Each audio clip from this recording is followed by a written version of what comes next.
नमस्कार, मी सौ निर्मला शिंगेकर। आज आपणास 2 वाट्या, ह्या वाटीनं 2 वाट्या साबुदाणा घेतला आहे व 3 वाट्या पाणी घेणे। एका वाटीला 1.5 वाटी आणि 2 वाटीला 3 वाटी पाणी घेणे आणि हे पाणी गरम करून घेणे। अगदी व्यवस्थित पूर्ण उकळजेपर्यंत ठेवणे।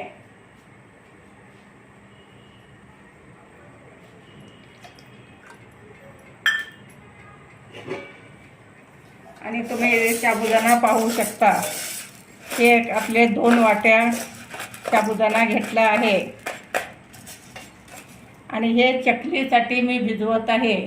बटाटा आणि साबुदाण्याचे चकली करण्यासाठी हे रात्री भिजत घालणे आणि सकाळी बटाटा उकडून यात मळून घेणे। आता सध्या मी साबुदाणा गरम पाण्यात भिजवत आहे।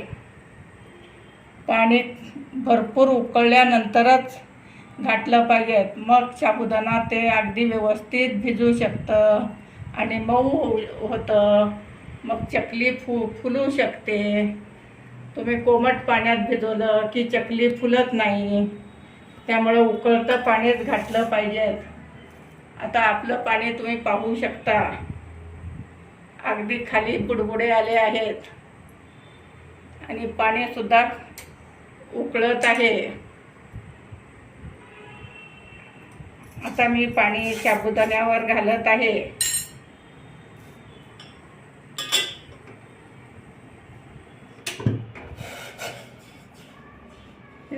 असे पाणी ह्याच्यावर घालून रात्रभर भिजत ठेवणे।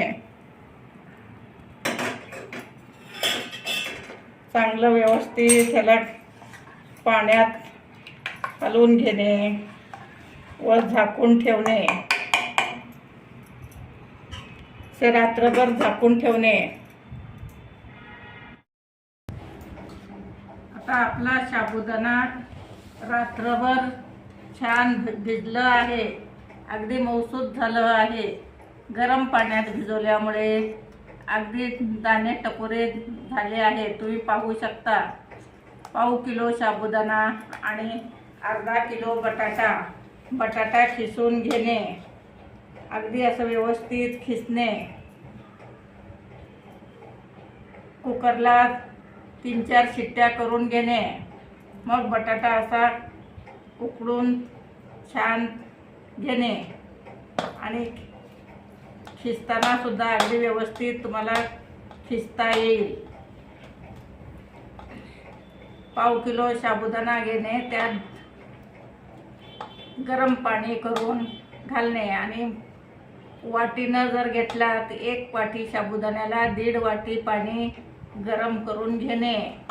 अगदी गरम पाणी घातल्यामुळे साबुदाणा अगदी व्यवस्थित भिजू शकतं आणि चकली ही खुसखुशीत होऊ शकते। तर तुम्ही सगळे बटाटे व्यवस्थित खिसून घेणे।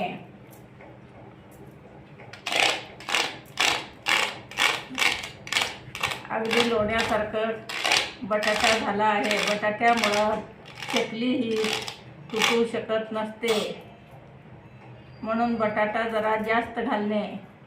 पाव किलोला अर्धा किलो बटाटा घेणे।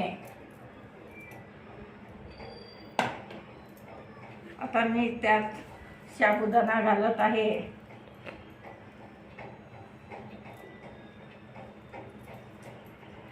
गरम पाण्यात भिजवल्यामुळे अगदी मऊसूत बटाटा भिजला आहे।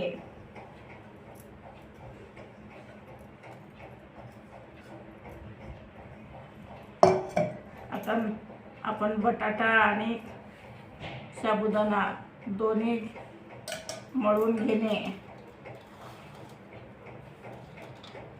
आणि मध्ये चवीपुरतं मीठ घालणे।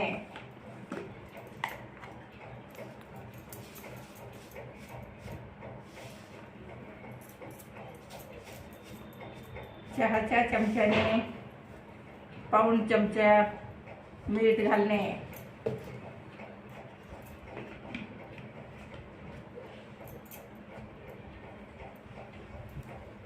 आता आपण अगदी व्यवस्थित मळून घेत आहोत. तुम्ही पाहू शकता. पाव किलोला अर्धा किलो बटाटा घातल्यामुळे चकली ही तुटणार नाही.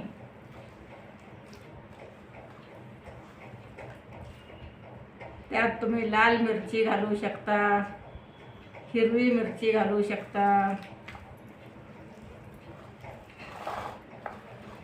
असं व्यवस्थित मळून घेणे.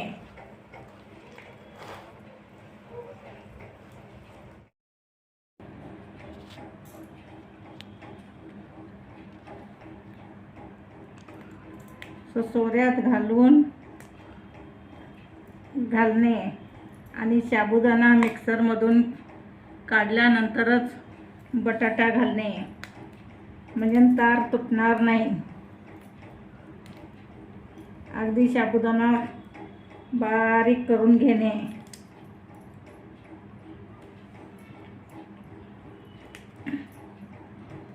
असं अगदी चकलीसारखं तुम्ही घालू शकता. जिलेबीसारखं आकार पण येऊ शकतं. हे लाल मिरचीचं आहे. लाल मिरची, मीठ, जर जिरे घालायचं असलं तर बारीक पावडर करून घालणे, म्हणजे तार तुटणार नाही. अगदी मिक्सरमधून साबुदाणा काढल्यामुळे तार तुटणार नाही. नंतर बटाटा घालून मळून घेणे.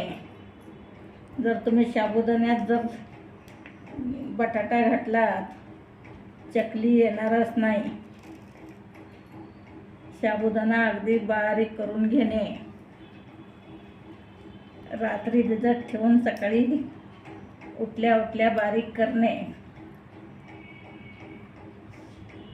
व बटाटा घालून मळून घेणे. उकडलेला बटाटा घालणे.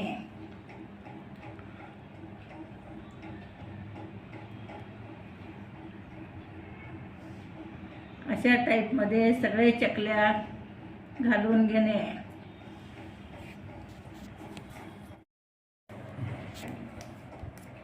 आता हे हिरव्या मिरचीचे चकल्या घालत आहे मी. हिरव्या मिरचीचे सुद्धा खूप खमंग होतात आणि खायलाही खूप चविष्ट लागतात. कलर पण अगदी हिरवा आला आहे. ते लाल मिरचीचे आहेत, हे हिरव्या मिरचीचे आहेत. साबुदाणा सकाळी उठल्या उठल्या बारीक केल्यामुळे चकली खूप सुरेख येते. अगदी तार तुटणार नाही.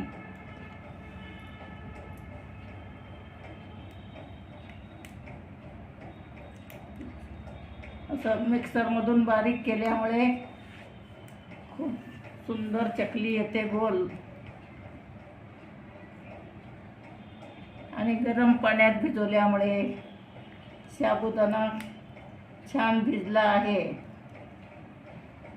आता आपले चकल्या घालून होत आहेत. तुम्ही पाहू शकता. जर तुम्हाला नुसतं मीठ घालून करू वाटलं, पांढरे शुभ्र मीठ घालून पण करू शकता.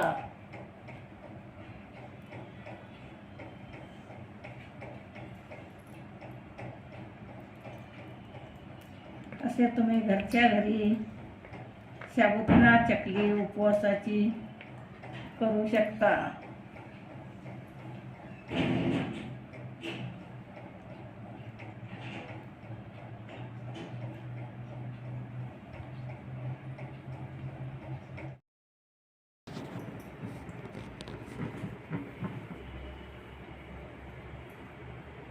आता आपण चकली 2 दिवस झालं सुकले आहेत. आता तुम्हाला तळलेलं दाखवत आहे. अगदी तेल छान गरम करून घेणे.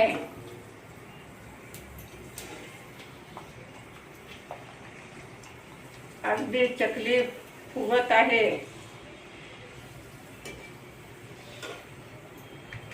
बटाटा साबुदाण्याची चकली तुम्ही घरच्या घरी करू शकता.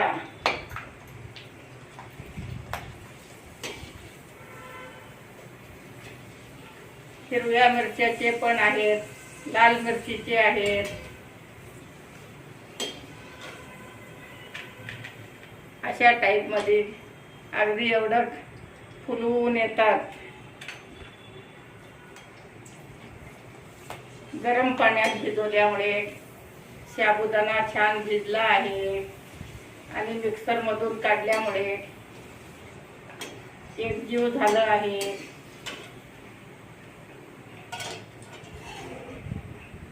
मिक्सरमध्ये काढल्यामुळे तार तुटत नाही. अशा टाईपमध्ये आपण चकल्या, साबुदाणा आणि बटाटा याचे चकल्या केलं आहे.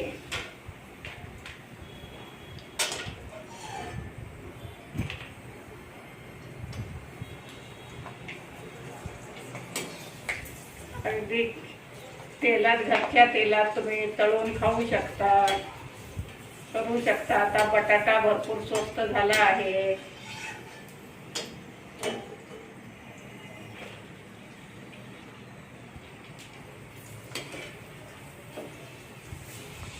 दोन दिवस उन्हात वाळवल्यामुळे छान सुकले आहेत.